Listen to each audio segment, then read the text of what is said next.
Column ಹತ್ರ ಕೊಟ್ಟಿಲ್ಲ ನೋಡ್ರಿ.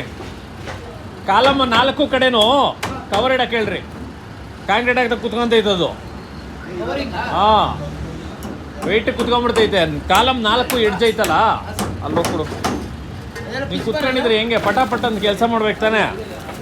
ನೋಡ, ಒಂದು ಚೀಲ ಎತ್ಕೊಂಡಾಗ ಅಲ್ಲಿ ಮಣ್ಣು ಹಂಗೆ ಐತೆ ನೋಡ್ರಿ. ಈ ಕಾರ್ನರಾಗ ಮಣ್ಣು ಹಂಗೆ ಐತೆ, ಅದು ಎತ್ತಿಸ್ರಿ. ಮತ್ತು ಕಾಂಕ್ರೀಟ್ ಒಂದು ಸರಿ ಹಾಕಕ್ಕೆ ಶುರು ಮಾಡಿದ್ಮೇಲೆ ಮುಗೀತು, ಏನು ಕೆಲಸನೂ ಜಗ್ಗಲ್ಲ. ಇಲ್ಲಿ ಮಣ್ಣು ಹಂಗೆ ಐತೆ, ಇದರಲ್ಲೂ ಅಷ್ಟೇ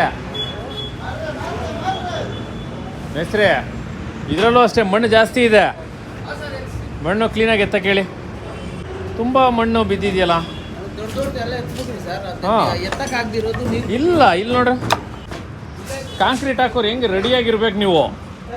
ಗಾಡಿ ಬಂದಮೇಲೆ ಈಗ ಅನ್ಕೊಡ್ದು ವೈಬ್ರೇಟರ್ ರೆಡಿ ಮಾಡ್ಕೊಂಡಿದ್ದೀರಾ? ಕರೆಂಟ್ ಬಂದ್ರೇ ಮಾಡಿಸ್ರಿ. ವೈಬ್ರೇಟರ್ ಇರಲೇಬೇಕು ಕಂಪಲ್ಸರಿ. ಕಂಬೈನ್ ಫೂಟಿಂಗ್ ಬೇರೆ ಇದೆ, ಇಲ್ಲಾಂದರೆ ಕಾಂಕ್ರೀಟೇ ಮಾಡ್ಸಕ್ಕೆ ಹೋಗಲ್ಲ. ವೈಬ್ರೇಟರ್ ಇದ್ರೇ ಕಾಂಕ್ರೀಟ್. ಇವಾಗ ಮತ್ತೊಮ್ಮೆ ಹೇಳ್ಬಿಡ್ರಿ, ಗಾಡಿ ಬಂದು ವೇಸ್ಟೇ.